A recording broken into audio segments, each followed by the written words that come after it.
আমার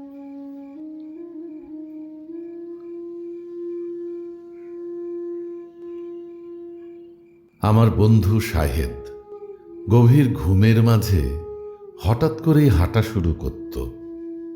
এই ঘুমের মাঝেই হাঁটতে গিয়ে এক যুগ আগে সে যখন আর ফিরল না, সবাই ধরে নিয়েছিলাম সে আর ফিরবে না কখনোই। অথচ এক গভীর রাতেই অকস্মাৎ শাহেদ ফিরে আসলো, বহুদিনের না কাটা লম্বা চুল দাড়ি নিয়ে।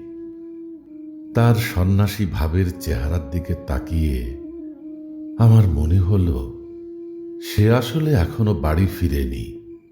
তবুও আমি তার কাছে জানতে চেয়েছিলাম কোথায় ছিল সে এতদিন। শাহেদ এমনভাবে বলল যেন কিছুই হয়নি। গভীর রাতে ঘুমের মাঝে বারবার একটি জোনাকি পোকা তাকে ডাকছিল।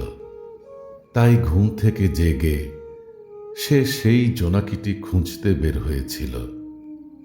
অনেক খোঁজাখুঁজি করেও যখন সে জোনাকিটি আর পেল না, তারপর হঠাৎ করে একদিন আবার তার মনে হয়েছে জোনাকিটি হয়তো তার বিছানায় বসে আছে, তারই অপেক্ষায়।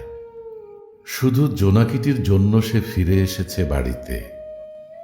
সেই জোনাকিটির আলোতে সে একবার শুধু দেখতে চায় তার নিজের ছায়া। আমার জানতে চাওয়া উচিত হয়নি, বড় ভুল করেছি বন্ধুর কাছে জানতে চেয়ে। তারপর থেকে শাহেদ ঘুমালে আমি সারা রাত বসে থাকি তার বিছানার পাশে, সেই জোনাকিটির অপেক্ষায়।